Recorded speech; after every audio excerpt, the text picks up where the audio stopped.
Hey guys, how are all of you beautiful people? Hope all you are doing fine. This is the next part of Magus of the Wizarding World. So let's start without any delay. Chapter 81, Azkaban 1. Once his parents fell asleep, Matthew placed a notice-me-not charm on his door and opened a portal into a deserted back alley in the middle of London. He left the alley and headed directly for the next street close by. At the street, he took his wand out and raised it slightly. After a few moments with a loud plop, that apparently nobody noticed besides he himself since there were no lights in the windows turning on or people complaining, a purple AEC Regent 3 RT with 3 floors appeared on the empty street and stopped in front of him. The door opened and an 18 or 19-year-old man, with large, protruding ears and quite a few pimples in a purple uniform stepped out. Welcome to the night bus, emergency transport for the stranded witch or wizard. Just stick out your wand hand, step on board, and we can take you anywhere you want to go. My name is Stan Shunpike, and I will be your conductor this evening. Where do you want to go? He began while looking at Matthew. I need a ticket to Scarborough. Visiting my grandparents there, who recently moved to the coast. Explained Matthew with a smile while beginning some small talk with the talkative Stan as he stepped into the purple bus. There were no seats, instead, half a dozen brass bedsteads stood beside the curtained windows. Candles were burning in brackets beside each bed, illuminating the wood-paneled walls. And a few wizards and witches clearly drunk were sleeping in them. That will be 16 sickles until Scarborough. For 3 more you will get a hot chocolate, said Stan. I only need the ride, replied Matthew as he handed the money over. Thank you. Take a seat, we start in a few seconds, warned Stan as he leaned against a window. And how they started. Scene break. Fuck. What is wrong with wizards? Never again will I use that ride from hell, cursed Matthew as he rested against a wall at his destination. I really need to learn apparition. At least I can now create a portkey if I ever need to travel to the coast, although there isn't much in this city. What was he even doing here? Scarborough was one of the cities directly at the coast of the North Sea, and one of the cities closest to the wizarding prison Azkaban. According to Fudge, the island is somewhere located in the middle of the North Sea, somewhere south of Hogwarts. In the books, Sirius said he turned into his dog form and swam to the mainland, so Azkaban should be somewhere close to the coast hidden with wards from the non-magical population. But that was just the information from canon. Matthew was able to pinpoint the exact location of the island with the help of Sarah by analyzing the historical records and logs he found in the Hogwarts library about the first expedition from the Ministry once the island appeared in the North Sea. He also used the local legends of the non-magical world as further information, since for a while during the Middle Ages very dark legends were told about this particular patch of sea. Not only did found Matthew the location of the island, he could also pretty accurately reconstruct what happened back then, although some of it was only his theory of which he may found proof today. Before Azkaban became a prison for the criminals in magical Britain, it was the base of an ancient dark wizard going by the name Echrisdis. He was one of the darkest wizards in the history of magical Britain. He may even surpass Voldemort or Grindelwald. Echrisdis practiced the darkest kinds of magics known to wizardkind and studied the darkness so deeply like very few wizards. He is also known as the creator of Dementus. Matthew was sure that he was originally immortal, or at least a way to extend his life, and only died because of a spell gone wrong or his extended lifespan run out. He knew that since the legends in the non-magical world about that particular patch of the North Sea about disappearing sailors spanned over centuries. and Exodris was the builder of the fortress of Azkaban. Before his arrival it was just an empty island. The Ministry grew aware of the location of the Dark Island after the concealment wards disappeared through Ecrizdis's death. The Ministry of Magic sent an expedition to the island, which returned so shocked and disturbed by the horrors they found in the fortress that they only would share very few details about the island. The Ministry left the fortress that reeked of dark magic unused for years, since they didn't dare to destroy the fortress, who is the home of the Dementors, to not provoke these dark and immortal or immortal creatures. They even feared that the fortress itself would defend itself and exact revenge on them, since it was so full of dark magic that it may have developed its own consciousness, similar to Hogwarts, just dark. Later they restored the fortress and began to use it as the prison it was known for today. Because of Ecrizdis was the creators of Dementus, Matthew was interested in him. Dementus were not native to Earth, they originated from another different dimension, which name he didn't know of, only that it was full of dark creatures and powers. He knew that information from the Scroll of Chaos he found beforehand in the Black Castle ruins. The knowledge of how to summon Dementus was inside that scroll. Rachidian, the master of the Black Castle, and summon of Dementus, lived centuries before the legends of Ecrizdis began. Since the scroll was still inside the ruins and there were multiple of them, Ecrizdis may have possessed another one, although there was a slight chance he found the scroll before Matthew and returned it to the ruins. But Matthew's hunch told him it was another scroll. And inside the records of the Ministry, Ecrizdis created, not summoned, the Dementus. The creation of Dementus wasn't recorded in the scroll he read before. Matthew arrived at the coast. The sea was rough tonight and colored in darkness, with a slight mist over it. Only the moon illuminated the wild water and was reflected by it. It would be impossible for him to swim there. He tried to locate the island where Azkaban was on with his eyes, but it seems like the Ministry not only concealed it from the non-magical but from everyone.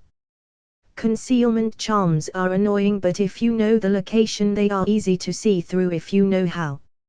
Sarah, please mark the location in my vision where the island should be. He requested mentally as he observed the sea. In his vision, a circle appeared marking the spot where the island should be. Concealment charms can have a lot of weaknesses since wizards don't have much knowledge about nature. They mostly only hide from their eyes by distorting the light. But I already created in my first year a spell that can see through most concealment wards or charms. My echolocation spell uses sound, it only needs a slight modification and I will be able to perceive what is behind the concealment, he thought. After casting his modified echolocation spell he was able to perceive the cliffs and large walls of the fortress. Even though the place gave him a dark feeling, he couldn't imagine what it must have been centuries ago when Ecrizdis lived there. Once Matthew located an advantageous position among the cliffs that he could stand on, he began to take out his trunk and prepare himself for his upcoming expedition. Chapter 82, Azkaban 2. Matthew took Death's invisibility cloak that he borrowed from Harry out and put it over his head. Next he cast Internum Patronum.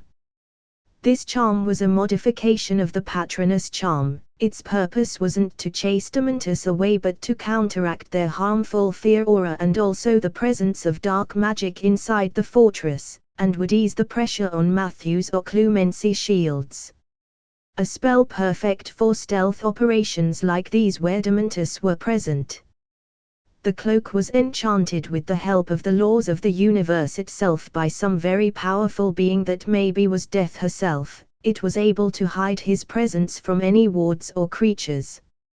He could only be caught if he didn't silence himself, since his breathing and footsteps could still be heard. The cloak was even able to hide the presence of his soul, which made him invisible to Dementus. Matthew made a lot of tests with the cloak once he arrived home. Unfortunately, the cloak didn't recognize him as his owner and he only could temporarily use it until Harry realized it was missing. That's one of the things he was able to find out in his experiments. All three of the Hallows were bound to ownership, not only the wand, and Harry was their most legitimate owner. Once preparation were finished, Matthew opened a portal and landed on a cliff that pointed to the coast. Now he clearly felt the ominous and horrifying presence of this place. It was really disturbing. The fog here was also much thicker and instead of white, it was a dark grey, clearly indicating the influence of the dark magic in this place. Now that he passed through the concealment wards, he was able to take a look at the infamous prison of Azkaban. It was an ancient tower-like fortress, shaped like a triangle with a hole inside. It was made of a dark and old, somewhat eroded through the rough wind and weather of the North Sea. With the help of an earth-based scanning spell, he was able to send a pulse through the building and get a rough idea of the layout of the castle. Also, he felt the location of the close-by inmates. What he couldn't make out was where the Dementors were. Right, they are hovering and flying. With my earth pulse charm I won't be able to locate them, he realized. But it didn't matter, they were, either way, unable to spot him, and there were no inmates on the other side of this wall he was currently staring at. The walls weren't protected against magic that manipulated stones and earth, since they didn't expect an intruder to pass through the wards without them noticing, since they had anti-apparition wards and anti-portkey wards in place. Like in Hogwarts, they didn't work on his portals, but he felt that the light of the portals was too flashy, so instead, he manipulated the wall with earth magic to create a hole that allowed him to pass through and enter the fortress. He arrived inside an unused and unlocked cell with old and rusty bars. The whole section of the prison was currently unused.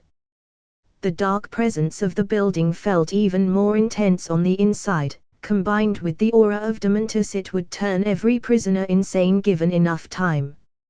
No wonder this place was considered one of the worst places in the world.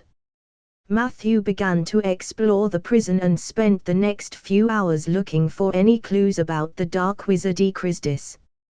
Through his exploration, he got a good idea about the structure of the prison. The upper section of the prison was the place where the criminals were located with some minor crimes and had only a temporary stay. In that section was also the guard room for the few wizard guards stationed in the prison. Connected to the guard room was an arrival room where portkeys left and arrived from the Ministry of Magic. This was also the only official entrance to the fortress. How he knew that? Well, he was currently watching how a prisoner was brought here by an Auror and placed inside one of the cells for low-level prisoners. The deeper and lower you walked down the fortress, the higher was the level of the prisoner. In the deepest and lowest parts of the prison, he found the inner circle of the Death Eaters. Amongst them was a dirty, skinny, and exhausted Bellatrix Lestrange who was still yelling, "The Dark Lord will save me. He will reward me for my loyalty. He will come for me." While the other inmates also yelled sometimes, it was more of despair and agony. Bellatrix must have been that insane from the beginning that she kept her sanity inside this horrific building and just her body was affected by the poor conditions of the prison. What an insane sheik, thought Matthew as he watched her. A few cells further down the corridor was Sirius Black, who was currently resting in his dog form. He was a large black dog that looked like a grim but had a dirty and chaotic pelt thanks to this place. It was no wonder that this was the high-security section of the prison. The oppressing and dark feeling from the ancient building was here far stronger than everywhere else. It was worse than even inside the Black Castle ruins in the Forbidden Forest. He didn't want to imagine which horrific and dark experiments happened inside these walls to leave such traces behind for the centuries to come.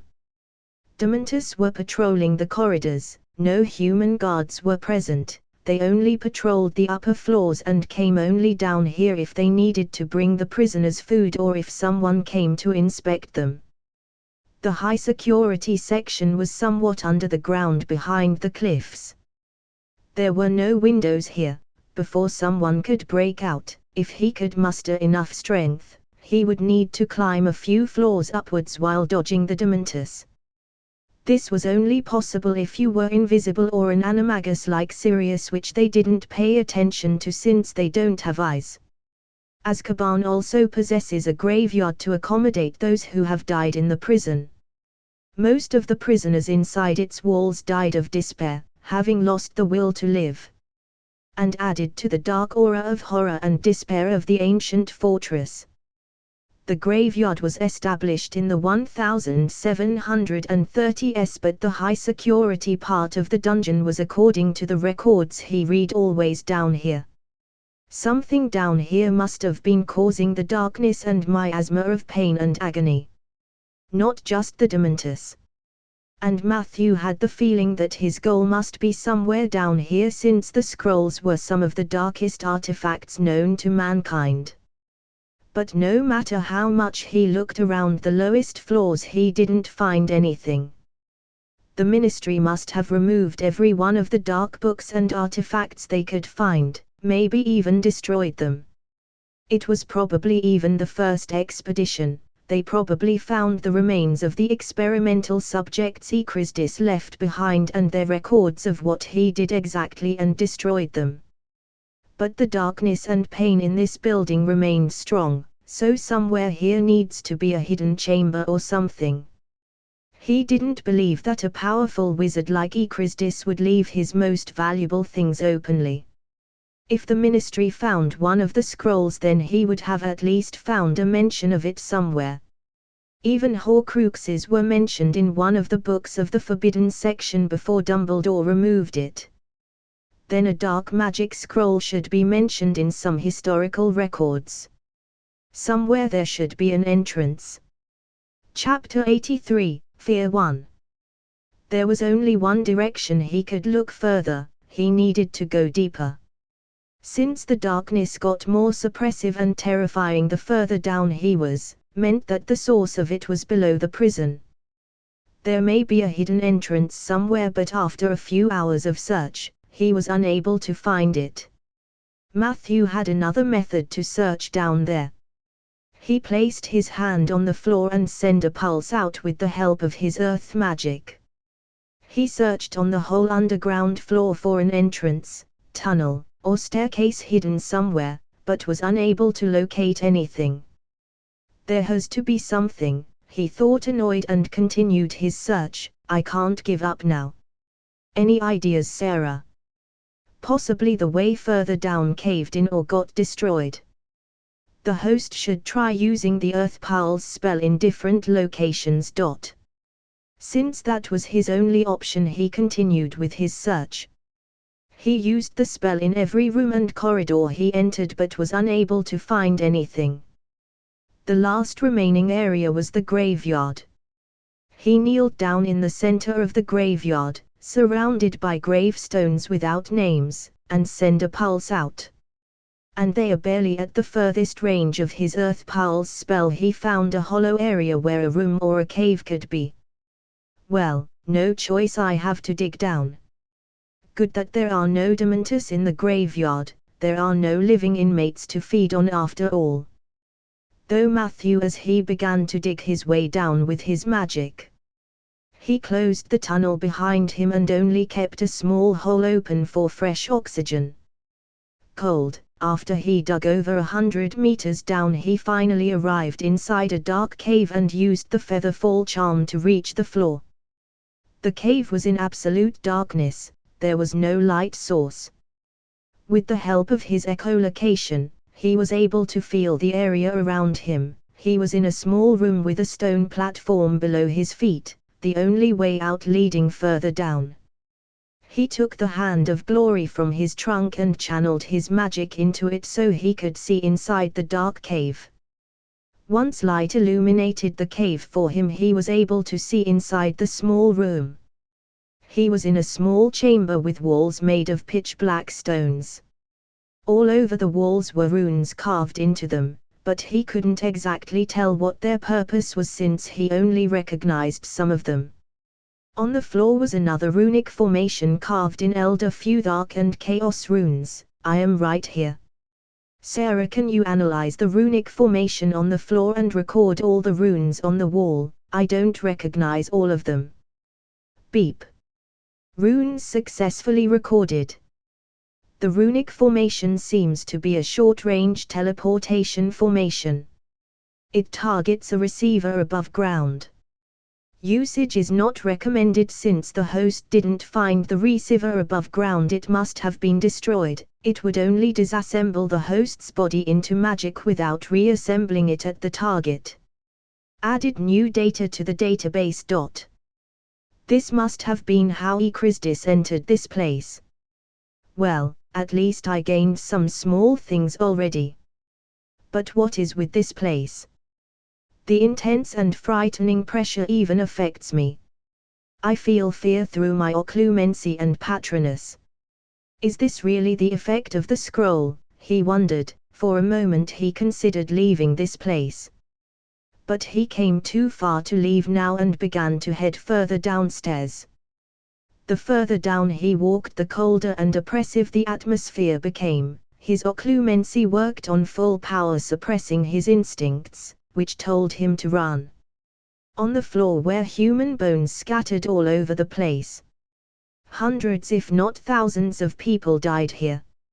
Matthew arrived at the bottom of the stairs, deep under the earth. It was ice cold. At the end of the stairs was a dark double door which was engraved with containment and protective rune formation, like wizards usually used for their ritual rooms to prevent interruptions during their rituals. Behind this door must be a ritual room. This must be the place where Echrisdis did the main part of his experiments and where he probably perished. But why do I feel like someone is watching me? His neck hair was currently standing all over his body, and he had an unsettling feeling. Something must be behind that door. Matthew readied himself for a battle. He conjured his patronus and let it fly around him. Additionally, he conjured a different kind of shield charms ready to protect him once he stepped through the door. After taking in one last breath, he deactivated the formations on the door and opened it.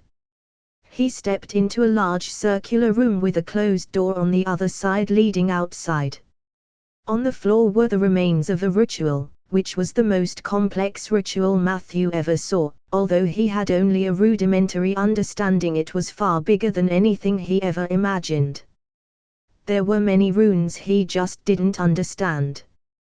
The whole setup gave off an unsettling feeling, and the room was filled with a deep dark mist but empty.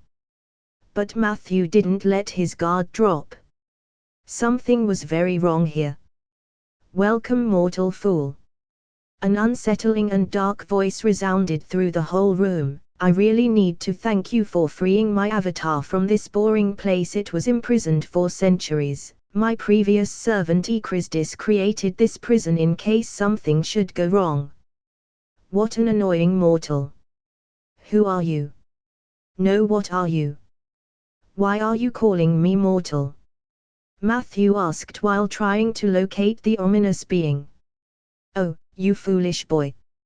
Obviously, you are just a mortal. But nice to meet you. I am Nightmare, ruler of the nightmare realm of the dream dimension. God of nightmares is one of the most powerful beings of the universe. Soon to be ruler of this small world thanks to you," introduced Nightmare himself. "You are a god. Where are you?" asked Matthew nervously. "I am in deep shit now. Is he the creator of the scrolls?" No. That one felt different, it was more chaotic. This god emits fear. "Will I die today?" panicked Matthew. "Oh, I am everywhere. In the shadows lurking under every child's bed, in the dark, subconscious recesses of every human head, you will find me and my realm of horrors." for I am Nightmare, and your new master. After all, you deserve a reward for freeing my vessel from this prison. Come accept my power, boy, and become one of my immortal servants managing this world and its worthless mortals for me," offered Nightmare as the black mist gathered in one place and formed a body. It was an old man with white skin, he had grey hair and in his eyes had pure black irises. It wore a cloak similar to Dementus but formed from the pitch-black mist that surrounded his whole body. He looked similar to how Echrisdis was illustrated in historical records. It gave off a very oppressive and nightmarish feeling. Matthew never heard of this kind of being. There was no indication that the Harry Potter universe possessed this kind of demonic entity.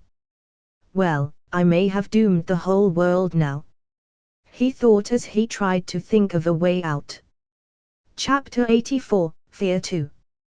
Bow to me, mortal, and accept my power, commanded Nightmare with his horrific otherworldly voice while he hovered above the ground.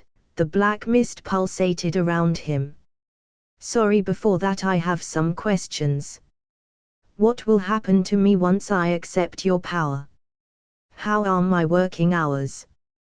What is my pay? Began Matthew, trying to buy some time while communicating with Sarah while calculating his options. What are the results of your scan, Sarah? Any chance I could beat that thing? This being's current body possesses the capabilities of a rank 5 wizard. He is stronger than Voldemort or Dumbledore if it were in his peak form. Currently, there are only energy levels of a rank 3 wizard inside the body. It seems to be greatly weakened, and is trying to feed onto the host's fear. The AI chip implemented countermeasures and temporarily suppressed the host's emotions. It seems to have similar properties to Dementus and should be affected by Expecto Patronum. Since it is more powerful than them, it will be less effective. There is a slight chance that the host is able to destroy that vessel. Good, not all is lost. My Patronus and the AI chip is shielding me from his influence. If it really is a being that rules over Nightmare, I won't be able to really kill it as long there are beings that dream, but I can destroy its vessel on this planet. Him giving me power should be a trick to take over my body or absorb my energy to strengthen itself, analyzed Matthew while forming a battle plan. Stop stalling, mortal fool. I know you are just buying time. There is nowhere for you to escape. Accept my gift or accept your death, demanded Nightmare impatiently while staring down at Matthew. As if I would bow to someone. I would rather die, god or not, he said as he raised his wand and put more power into his three-legged crow Patronus that circled around him until now and guided it against Nightmare. So you choose death, fool? Die! Nightmare shouted, and tendrils of black mist shot away from his body and countered the Patronus charm. A fight between darkness and light, fear and happiness, both of these forces pressed against each other and remained in a stalemate. Good, he really isn't that powerful. I should be able to do that, he thought as he opened a portal. What's this? Leaving so soon? Without so much as a goodbye? I'll not have any of that, shouted Nightmare as he shot projectiles of darkness in Matthew's direction, who had to jump back to dodge. He fights only with rare power. His reserves must be depleting quickly with such a wasteful fighting style. Could it be that he has no real fighting experience, since his main body is so powerful with infinite reserves that he never had to fight subtly and lacks actual experience?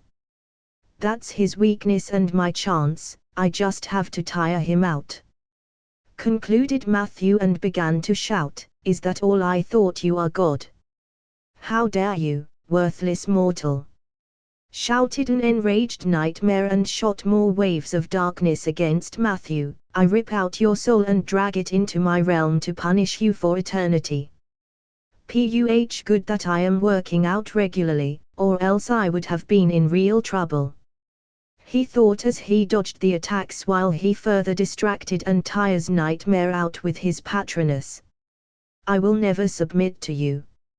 Matthew shouted as he looked with defiance at Nightmare and shot a volley of spells at the demonic being, which did no damage. As his eyes fell at Nightmare, the world around him changed. He suddenly was in a world full of darkness. There were a lot of cries full of agony resounding from everywhere. There were piles of dead bodies and bones around him, while a being with the same hair and eye color as Nightmare sat on it and stared him down. Welcome in my realm, mortal. Now you will pay for your transgression, the being now identified as Nightmare said. Shit, he must have put me to sleep. Sarah, wake me forcefully up. Matthew quickly shouted in his mind as he operated his occlumency on full power to eject any mental attacks. The world around him changed again and he was back awake. An attack was currently flying at him. He was barely able to dodge but still got scratched on his arm. The fight continued on and Nightmare's attacks slowed down since he ran out of most of his energy. Still, any attack method Matthew tried out did not affect Nightmare. Even Fanfictions, his strongest and most destructive spell, was just brushed off. He was pretty sure Adamanta would have died from Fanfictions. Avada Kedavra! Shouted Matthew with all the hate he could muster as a green lighting of energy left his wand and hit Nightmare head on. A soul destruction spell. Good thinking, mortal, but with your level of power, it wouldn't harm me if you send millions of them at me. Just give up, you won't be able to kill me. If you give me your body, I will promise you your family and friends will get a quick death. Obviously, you will still need to accept your eternal punishment. Offered Nightmare as he laughed at him. Never, shouted Matthew, a soul spell. That is interesting. Soul. It seems that is the only method I have. Sarah helped me put the full capacity of my soul into one attack. Beep. That method of attack is not recommendable. Host's soul will gain permanent damage since the host still has not trained his control over his soul enough to perform this feat perfectly. I know, but I have no choice. This is the only method I have left. Everything else didn't harm him, and I need to destroy this vessel to win and survive here. The consequences are something we can solve later. So on my command, requested Matthew as he began to gather every bit of magical energy inside his body and added the energy of his soul into it. Beep. The assistance process started. Host's soul power is depleting at a quick rate. Burn! Shouted Matthew as he created a white burning three-legged crow at the tip of his wand. He put every drop of energy and all the positive emotions he could muster into it. The crow made of brightly white burning flames flew against Nightmare, who was counter-attacking with every strand of black mist he had remaining. The black mist was quickly burning away as it impacted the burning patronus. Nightmare began to shout enraged as the spell hit his body. How could such a young sorcerer destroy my vessel? You will pay for it. I won't forget that. Matthew watched as Nightmare's body burned away in the white fire while shouting in rage. After a few minutes, nothing of Nightmare or the black mist remained as everything burned away. The fire also died out. Everything was dark again, as Matthew stared at the spot where Nightmare last was. Well, shit, I just made a powerful enemy, was his last thought as he fell onto the floor and the world turned into darkness. Chapter 85, Christus. What happened? Asked Matthew as he opened his eyes on the cold stone floor. His surroundings were dyed in absolute darkness. His whole body hurt like he was rolled over by a truck again. Beep. Host fell unconscious for 8 hours after exhausting himself during the fight. You sustained damage all over your body, external and internal. because of an overuse of power. During your resting period, you restored the minimal amount of magical energy to sustain yourself. Immediate healing is recommended. Host's soul also sustained damage. By using so much soul energy, the host also used his soul's essence, which destabilized the integrity of his soul. If no way to restore the lost essence is found, host's soul and ability to use magic will begin to degrade in 6 years, 3 months, and 21 days. Until he becomes a squib able to sense magic but unable to use or manipulate it. Shit, no wonder my whole body hurts. And my soul is dire straits, but at least I am alive and have some time to solve it. He began to curse as he opened the trunk and began to take out some potions and the hand of glory for some light. First, he gulped down a magic recovery potion that was created by using some of the magical essences he created with the Philosopher's Stone.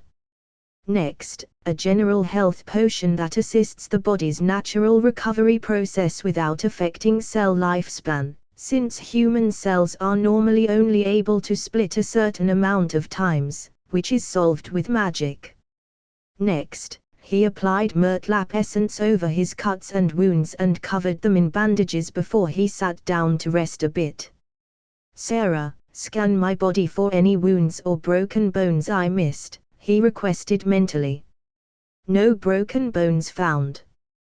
The host's body strained on cellular level thanks to high amounts of magical and soul energy channeled through it while casting the enhanced fire patronus.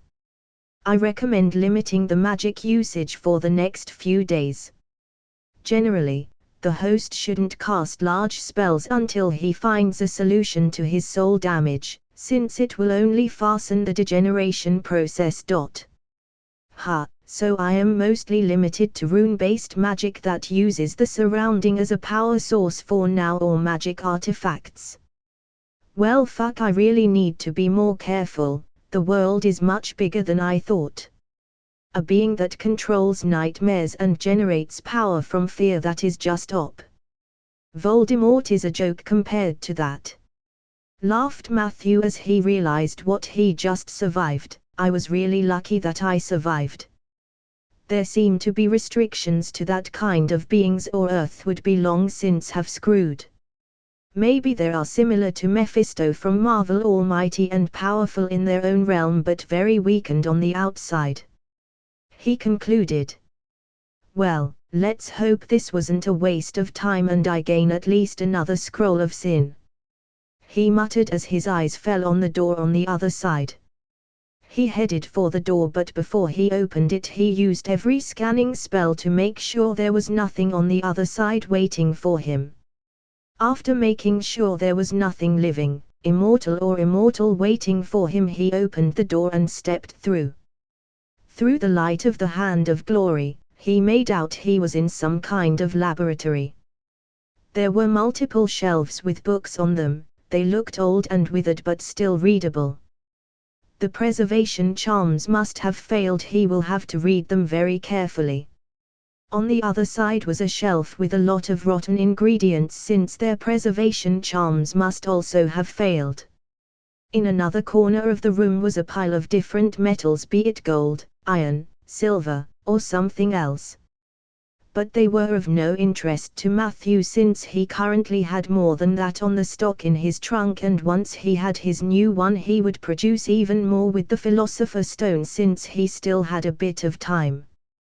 The lab equipment was rusted or completely eroded over time, and most of the magical artifacts are already broken. Only a few are still working and worth studying, like a faux glass or a cursed sword.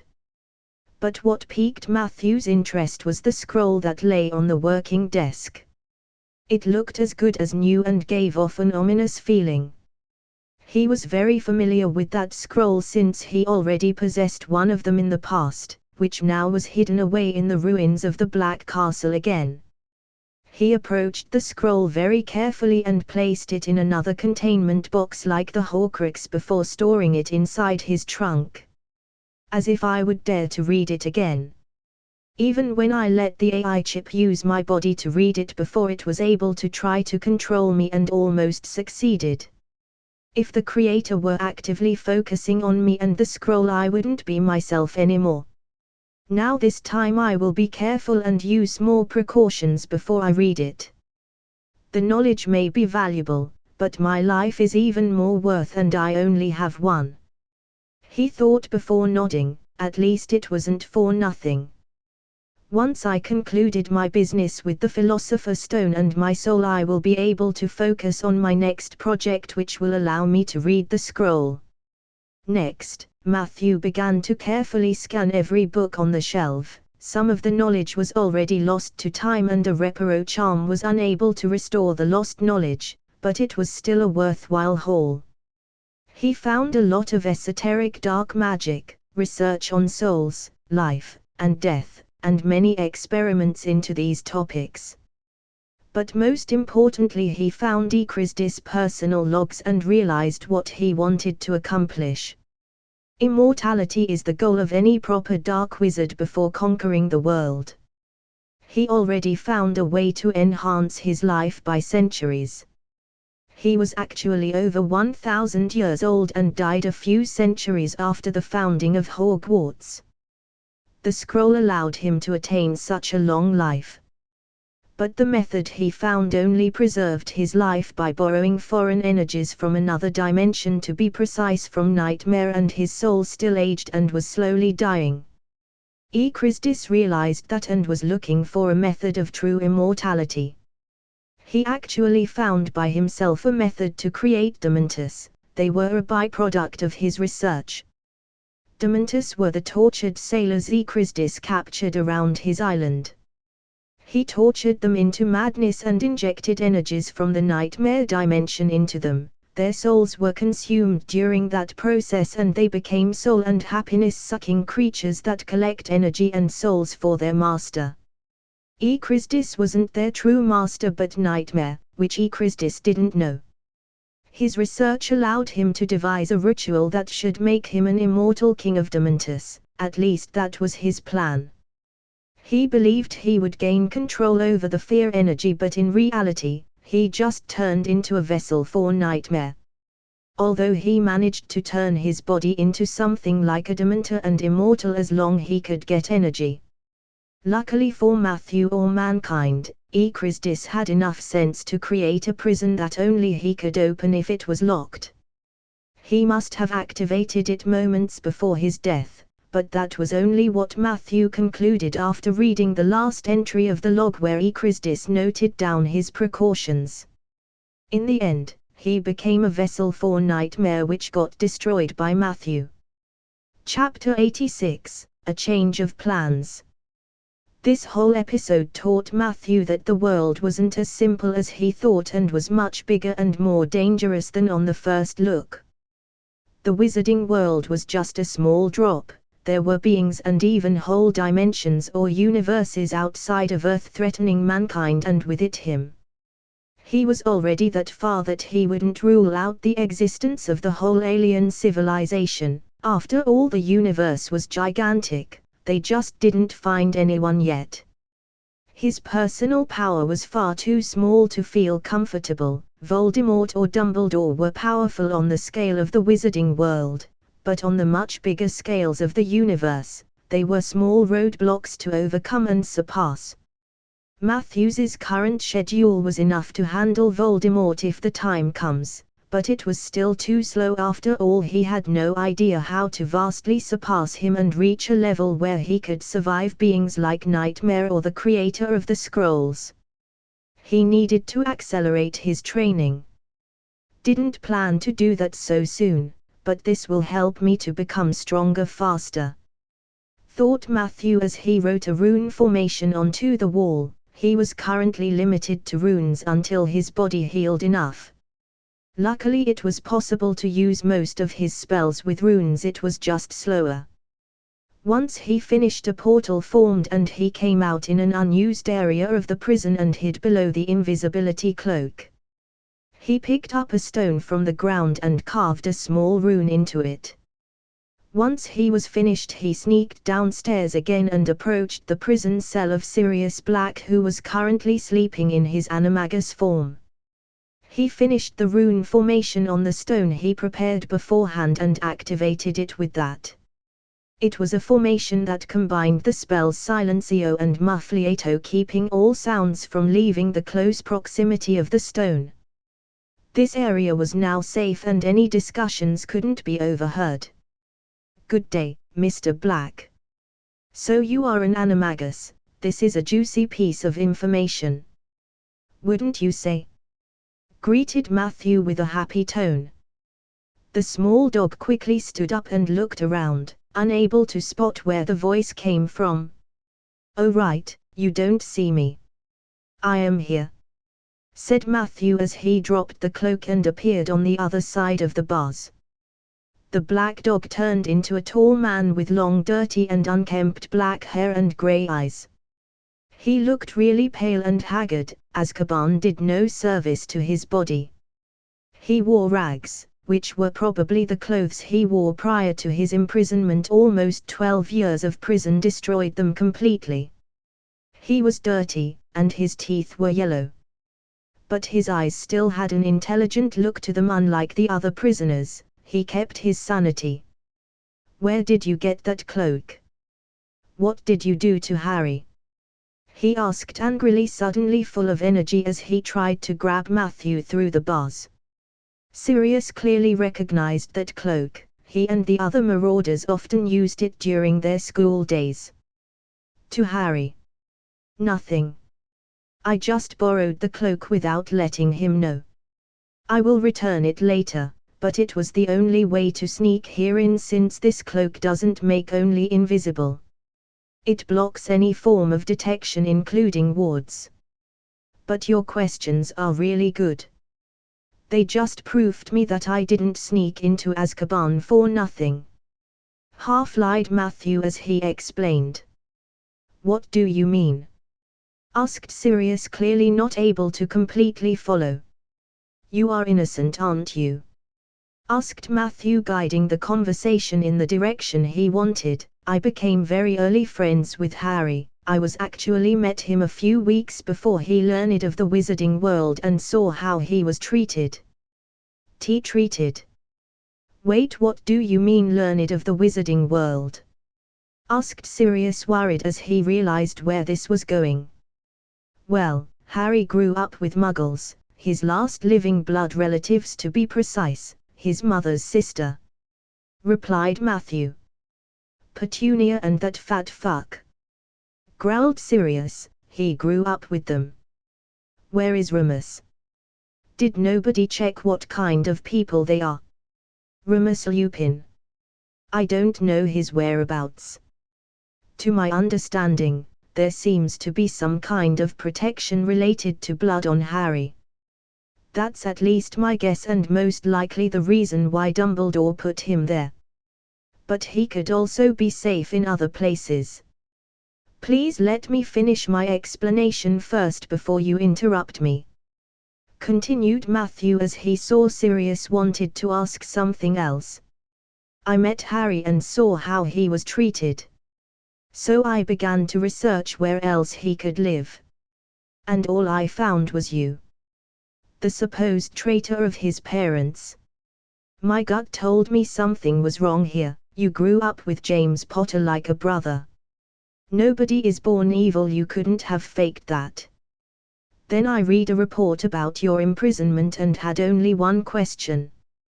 What kind of spell leaves only one finger behind and nothing else? I concluded Peter Pettigrew was the real traitor and framed you. You had no trial and couldn't defend yourself. The imperious Death Eaters helped, most likely they're out. Long story short, I am here to confirm the details and try to find out any pieces of information to capture Pettigrew so you could be free and give Harry a happy home," explained Matthew. Sirius stared at Matthew with shock for a few minutes. "You are right. Pettigrew was the real traitor. But I feel I am at fault because I convinced them to change secret keepers. It was all my idea. So that's why you muttered I killed them during your capture. Is Pettigrew also an unregistered animagus? Interrogated Matthew. Yes, his form is a rat, a common garden rat, which should currently miss a finger. A rat. Damn, I know where Pettigrew is. Sirius, keep your head down. I will capture Pettigrew and get your freedom. All you have to do is wait. But I will need to handle this carefully so the Death Eaters won't be able to arrange your death. Pretended Matthew. Here, drink this potions, they should be able to restore your health a bit. If you feel something is wrong, escape with your animagus form. They have no wards preventing that. But wait, for now it's better to not show our cards and alarm the enemies. Okay, I trust you. And please protect Harry. How is he? After talking a bit about Harry and confirming the details, Matthew destroyed the silencing stone and left the place and created a portal to leave the prison island. It was already day on the outside. He called the night bus and returned with it to London, from where he opened a portal to his room. He stepped out of his room and greeted his parents. Morning, Mom and Dad. Damn, I slept long today. But I was really tired yesterday. Good morning, Matthew. Here, have something to eat. I seem to have forgotten to wake you up today, said his mother while handing him the remains of breakfast. She was clearly affected by the notice me not charm. This was good for Matthew since he didn't need trouble with his parents because of his nightly adventures and businesses. Chapter 87, New Base and the Soul. Matthew just finished setting up his brand new house trunk. He moved every one of his important possessions inside his new portable living and workspace. First, he set up the layout of the trunk. The shopkeeper showed him how he can connect and move the different rooms when he collected his new trunk. The ladder into the trunk ended in one of the 4 middle-sized rooms he ordered and had the purpose of a hallway connecting the different areas. On the left side was a door that led into his living area. It was made of 2 middle-sized rooms. One of them was a basic kitchen/living room with another room that led into the bedroom. He transfigured furniture from some wood he collected from a close-by forest. Only the mattress was something he actually bought in a store and was of really high quality. Also, there was a nice new perch for Morgana in there he purchased in Diagon Alley while collecting his trunk. The faux glass he found under Azkaban was also hanging on the wall. He already studied it while waiting for his trunk to finish. It showed some Slytherin students he recognized as Warrington and his friends. They were of no consequences to him since they were too weak and stupid to do anything. No, what troubled him was another shade on the glass which was still far away, but he couldn't guess who it was since he kept low-key the whole time. Nightmare and that creator of the scrolls didn't appear on the glass. They were probably too powerful to be sensed by such a weak artifact.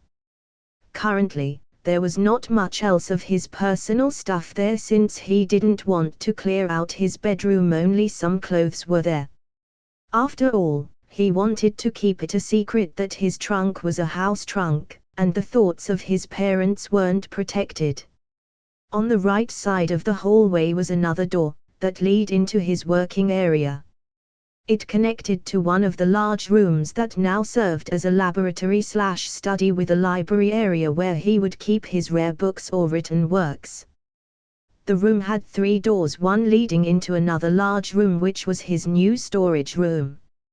He stocked that room up with space extended cabinets where he added stasis and safety enchantments. He figured that out a long while ago after analyzing his original trunk.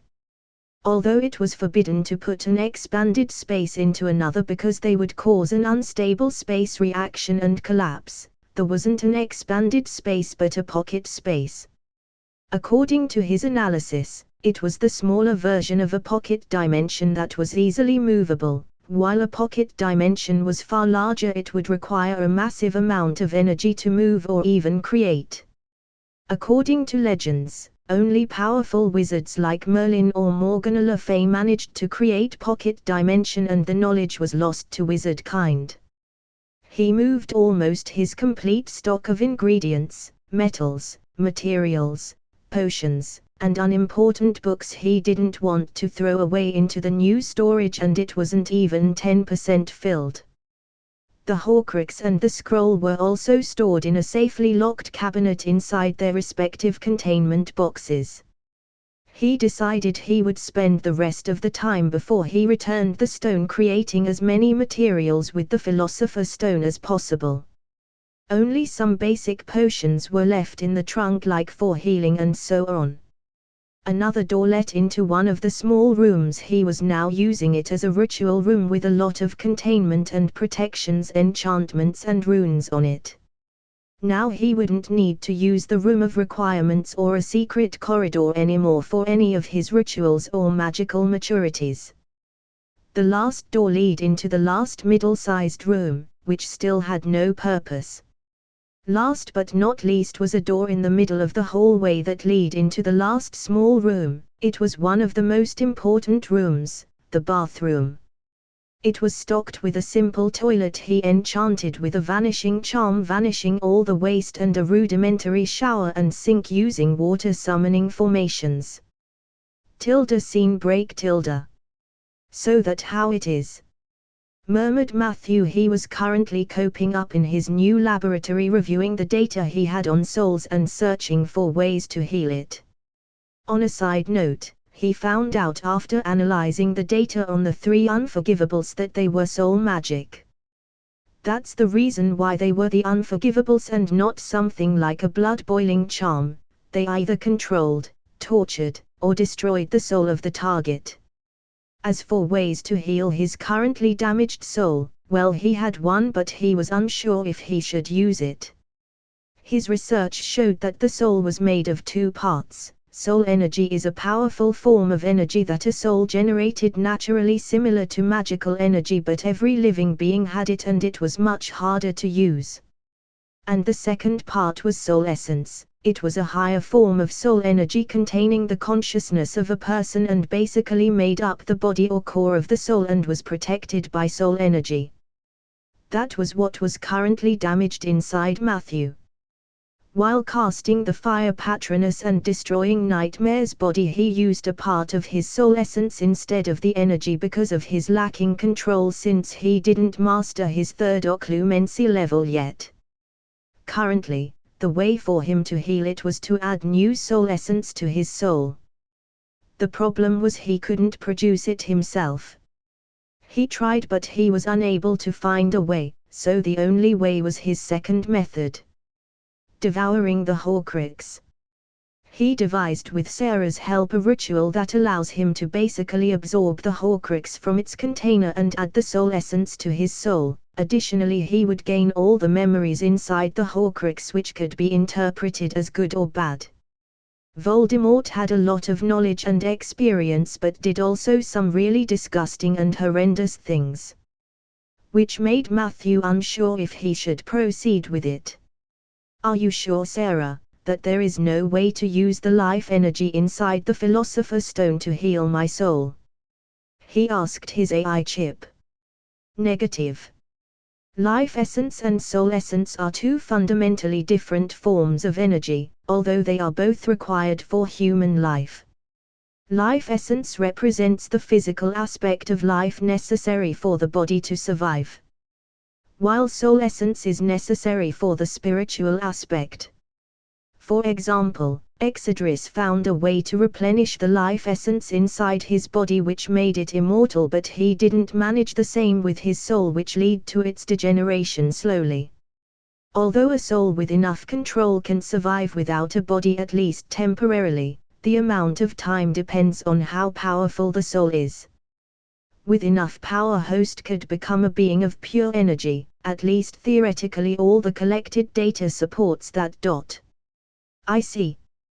So basically I am facing a similar problem as Exodris, but I have somewhat a solution for now, and Exodris had centuries and didn't manage to create soul essence. I don't believe I would manage that before Hogwarts, no, not even during the 6 years I have time. Well, let's do it. I will bear with the uncomfortable memories, they will probably harden my resolve. At least you are able to remove the emotions from it, but you are still part of my soul and all memories are a part of me. Let's do it. Chapter 88, Tom Riddle. Horcrux devouring ritual created. All the components for the ritual were ready, and the best about it, the object with the Horcrux would be unharmed. Matthew moved into his brand new ritual room and began to engrave the ritual circle onto the floor. The ritual circle consisted of 2 small rune formations on opposite sides, surrounded by a large rune formation. Matthew took the diadem of Ravenclaw out of its containment box and put it into the formation for the Horcrux. Its purpose was to force out the soul or soul fragment out of the object and restrain it. This was also the first step of the ritual. The second step happened in the second small rune formation. This formation was the place where the soul recipient would sit, this case Matthew. It will guide the soul fragment into Matthew and let his soul absorb the new soul. One of the requirements for it to succeed is that the soul of the recipient is more powerful than the soul fragment. Or the new soul would absorb the original soul and take over the body. Since this was a Horcrux, there was only a part of a soul inside. To be precise, the diadem had 1/32 of Voldemort original soul inside and was the 5th Horcrux he created. And at last, there would be a battle of souls initiated by the outer rune formation. It worked after the principle the winner takes it all. This included all the memories and a slight power-up, since a soul was a factor related to the amount of magical energy a wizard possessed. The others were fitness and how acclimated a body was to magical energy, which happened through usage or age. The outer formation also absorbed magical energy from the surroundings and powered the whole ritual. Now that everything was set up, it was time to start.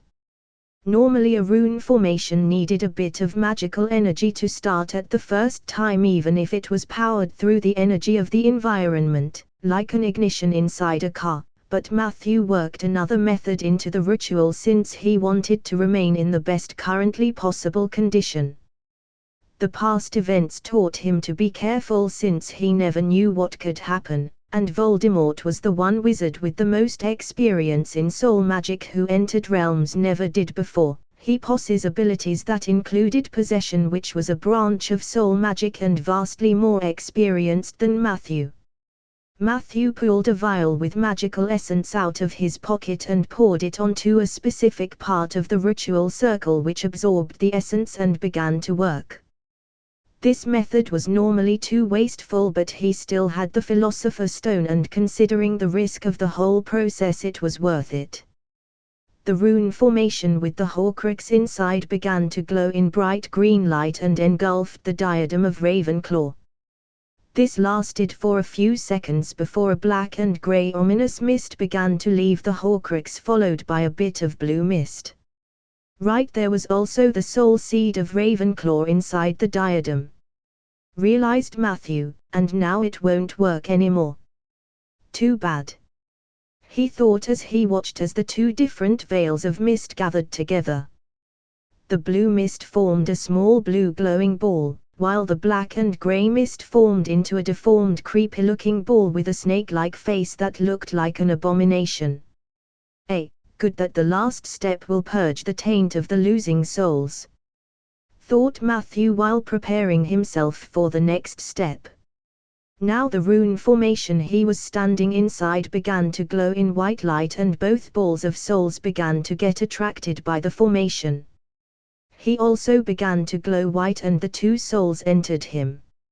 After a few seconds, all 3 souls began to gather in one spot and began to fight each other for superiority as the outer rune formation began to glow in bright red light.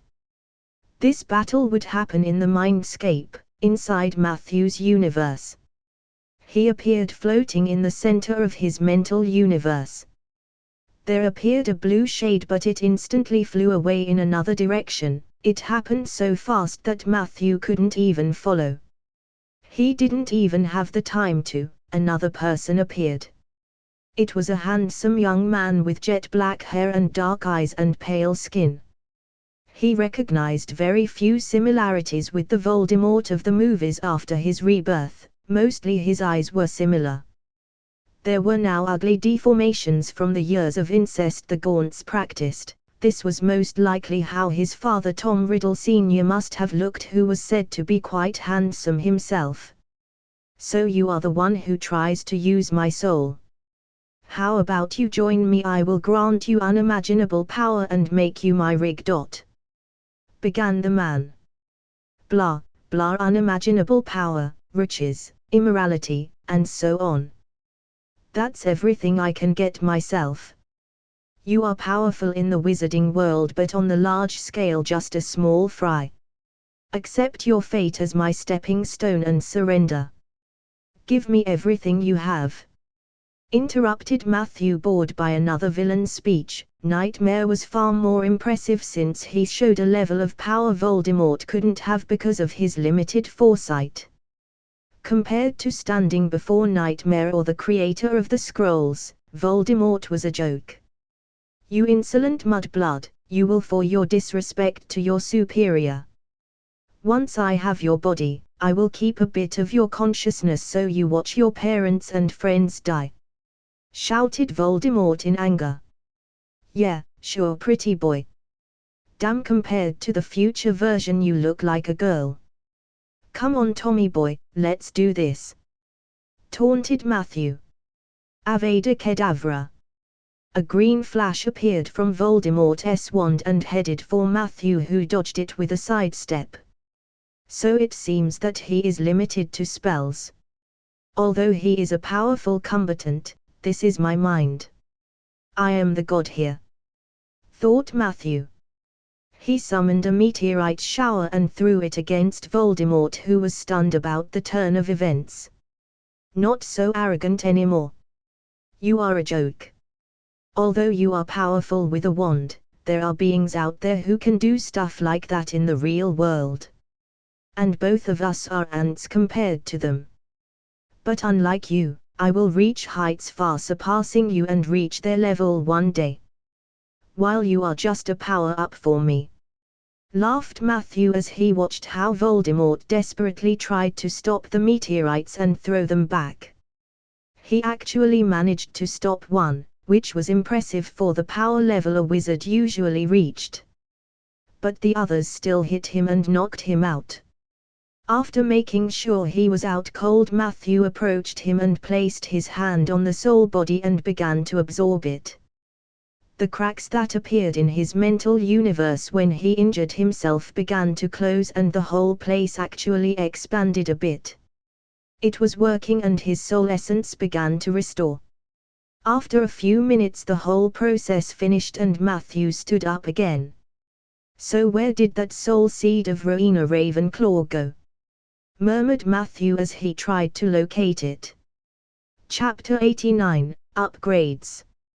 He located in the area of the AI chip inside his mindscape. Sarah currently restrained it.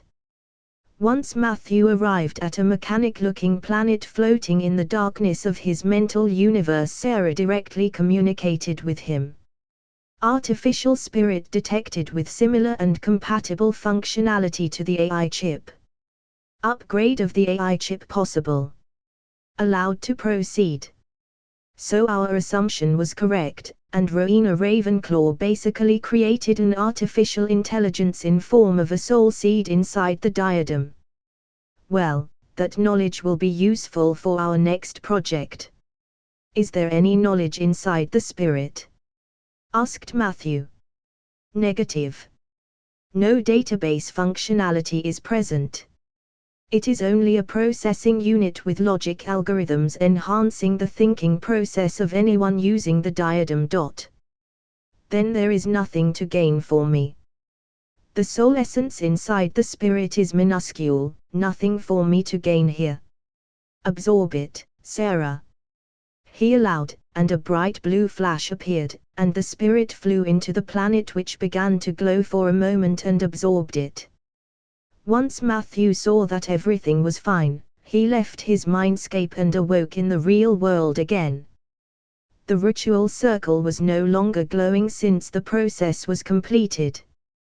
The diadem lay on the floor without undulating much magical energy anymore. It was now a common diadem made of goblin silver. It still had a lot of historical value, and goblin silver was quite expensive. A nice treasure for his collection. He definitely wouldn't return it. No, he would place it inside his bedroom, in the trunk, for now as a nice decoration and memento. Next, he closed his eyes and concentrated on his body. There was no longer any pain anywhere. His physical injuries healed a few days ago, and now his spiritual also were healed with the essence of his soul restored. Instead, he felt more powerful than before. Sarah gave me a report. And scan my body to show me my new status. He requested. Beep.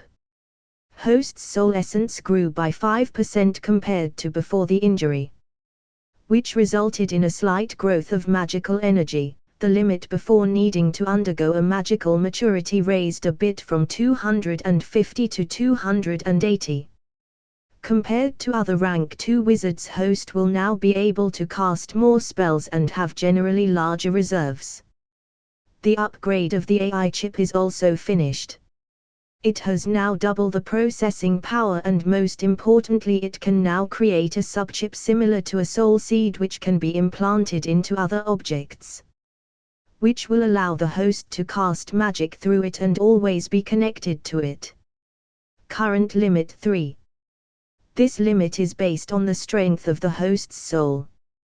The memories from Voldemort are currently getting processed. Every bit of his taint and personality will be removed before integrating them into the host's memories and the database. Damn, that is perfect. That will make the next project far easier. No, we can even change the specs a bit. Once Voldemort memories are ready, notify me. I can't wait for all his knowledge. Realized Matthew before he returned his thoughts to the current tasks, and my status. Beep.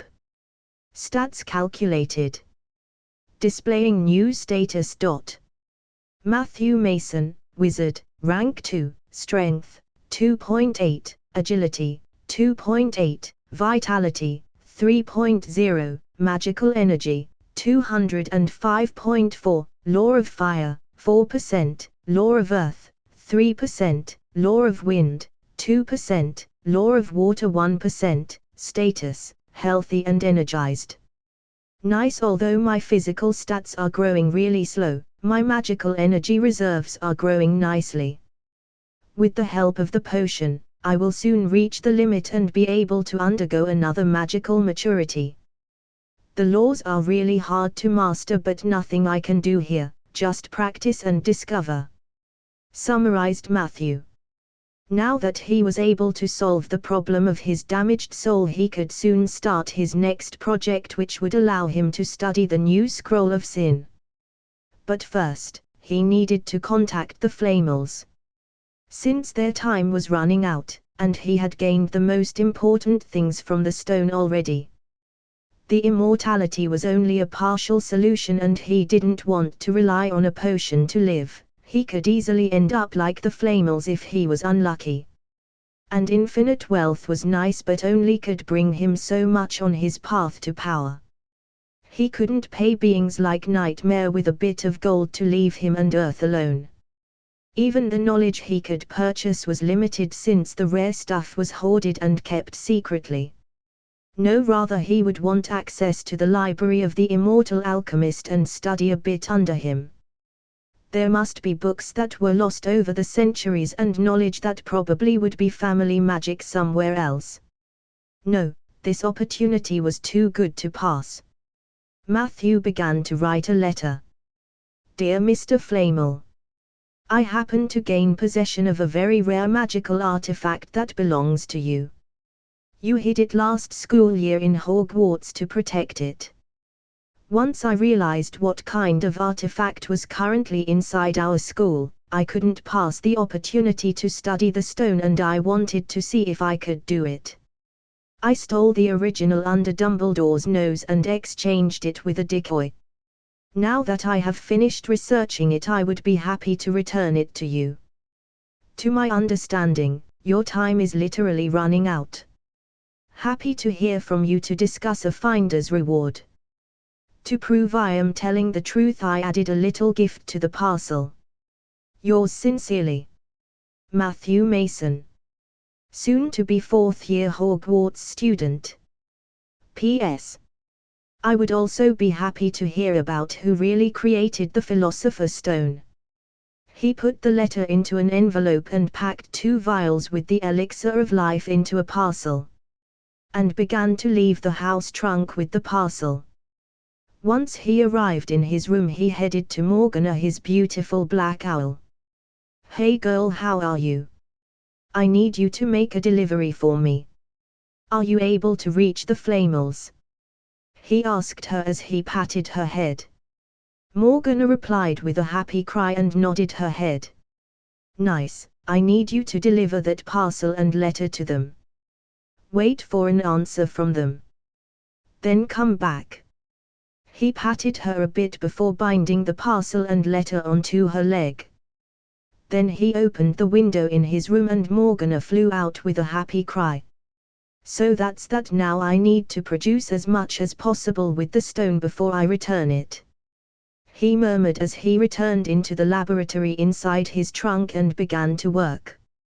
He only left it for eating with his parents and even slept inside.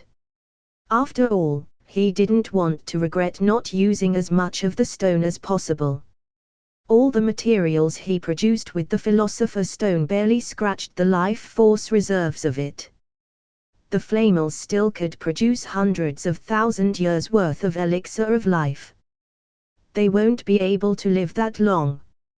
After all, their soul was still mortal and would slowly die. The lifespan of a mortal soul was about 2,000 years if it wasn't replenished. So although they still had more than half their life before them, they wouldn't live eternally. Chapter 90, The Flamels. Matthew was currently sitting at breakfast with his parents when Morgana flew through the open window. And last Christmas this famous American weapon producer and his wife died in an accident, and left their SOS that Morgana. His father got interrupted when Morgana arrived during a recap of important events that Matthew missed while being in Hogwarts. Oh, it's a letter I was desperately waiting for, said Matthew as he took of the letter on Morgana's leg. Who is it from? Is it a girl? Began his mother with an excited voice. No Mom, I write regularly with my friends from school and there are also girls among them, but we don't have that kind of relationship, we all are a tad bit young for that. No, I contacted Nicholas Flamel, who is a very famous and accomplished wizard, and asked him if I could study under him in the future, explained Matthew while opening the letter. Wait, the Nicholas Flamel, from French legends. The immortal alchemist and supposed creator of the Philosopher's Stone, which grants immortality. He is real and still alive, or is it someone else? Asked his father a bit excited. Yes, that one, and the stone is real, or how else would he be alive? And he invited me to meet him and discuss an opportunity to study under him over a cup of tea tomorrow afternoon. I should visit him tomorrow at his home in Paris, said Matthew as he explained the details of the letter. How are you supposed to get to Paris that quickly? Asked his mother a bit muffled by the timing. Magic, answered Matthew with a grin. But as he watched the unamused look of his mother, he began to further explain, the letter is something we call a portkey. It is a piece of magic created to travel over wide distances. this magic can instantly transport someone all over the planet. When I say a certain keyword, it will bring me to their family home in Paris, and later return me to my origin. He explained. So you can travel instantly to America or Japan from here? Asked his dad. Theoretically. It is kinda regulated by the ministry and you are supposed to register any travel through portkeys with them. But they are not competent enough to actually trace any portkey travels. He mocked them as he thought about the Triwizard Cup where Harry was transported to the graveyard in Little Hangelton. Oh, so that's hot it is. It seems politics are always the same no matter if non-magical or magical. Concluded his father. Well, can I go? This is a once-a-lifetime opportunity. I can study under the most famous alchemist in the wizarding world. Asked Matthew. His parents looked at each other, having a discussion with their eyes. After a few seconds, his mother began, Okay, you can go. Since you are always so well behaved and study so hard, we will allow it. But for that, you will join us during a business meeting in 3 weeks. I think you are familiar with them, they are the Dursleys and your father is currently discussing a contract about drills with Mr. Dursley. They also have a son a bit younger than you. Requested his mother. Matthew grimaced, Okay, I will go. But they are not nice people, but this can be an opportunity to help a friend of mine. Is that so? Oh, and be back tomorrow at night. I don't want you strolling through Paris by yourself. Requested his mother. Okay, I am in my room, I still need to prepare some stuff. Said Matthew as he left the table and headed to his laboratory. Tilda scene break Tilda. The next day in the afternoon took the letter into his hands and said, Really a funny guy that Nicholas Flamel. Sacred Waloo. This was the key word to activate the portkey. While Matthew disappeared in a whirl, for him the world began spinning around him. He hauled himself onto the letter, not daring to let it go as he got squeezed through a hole while spinning around. A few moments later he arrived above a spot of grass and began to step through the air, having seen that in the Harry Potter movies. No matter how shitty the wizarding travel methods are, he would never succumb to them. So he landed with grace and on both his legs on the ground in some kind of garden. Not bad for my first time with a portkey. He muttered as he looked around trying to find out where he currently was. It was some kind of spacey backyard surrounded by tall fences preventing a view in and out of the garden. There were different kinds of fruit trees and flower beds there. You could see that the owner takes care of this place. The house was built in a typical French style with rose bushes growing at the wall. Unlike the neighboring houses, the one which the garden belonged to was quite a bit older than the others, but it was in a really good shape. Magic could accomplish many things. Matthew felt the magic surrounding the place. There were powerful wards here, almost as strong as the ones in Hogwarts. And many charms similar to the Notice Me Not charm made this place inconspicuous for the non-magical close by. This place had a really nice flair, and a lot of wards he didn't recognize. This must be where the Flamels are living. Damn, I really want to study the magic here.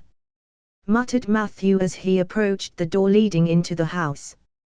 Just as he wanted to knock, the wooden door opened and an old lady appeared in the frame. Oh, welcome, you must be Matthew. We were waiting for you. She greeted him with a strong French accent. Hello ma'am, and you are? He asked. Oh, where are my manners? I am Perinelle Flamel. She introduced herself. Ah, hello, Miss Flamel. I am honored to meet you. He greeted her as he began to follow her inside the house. They arrived in a kitchen where a nice French tart was standing on a counter. None of that, Mrs. Flamel, call me Perenelle. My husband was really intrigued but also worried by your letter. I really want to hear more about how you acquired the stone. That boy Albus must become quite careless in recent time. She said while treating Dumbledore like a child. Do you want some tart? I made it with apples from my garden. She explained proudly. I would love to try it, said Matthew politely, as he watched her placing some pieces of the tart on plates. He helped her carry them to the next room, which was a spacey but cozy living room with a nice table where they sat down. My husband will be here in a moment, she said as they continued to chat nicely. After a few minutes of small talk, the door to the living room opened and an old man with shoulder-length white hair stepped in. This was the immortal alchemist Nicholas Flamel. He looked exactly like in the Fantastic Beast movies. Ah, there you are. Did you forget the time again? You are irresponsible like always, Nicholas, began Perenelle to scold him. Sorry, dear, he replied a bit sheepishly before looking at Matthew with a serious look. So you are Matthew Mason? A young boy wants to extort me, he asked as a powerful invisible pressure began to emit from his body. The old man was full of magical energy and the tension in the room became really oppressive. Damn, he feels stronger than Dumbledore, thought Matthew as a bit of sweat ran down his back. That's it, guys. Hope you like the video. Like, share and subscribe the channel. Also tell me in the comments what you want to see next and if you have any recommendations.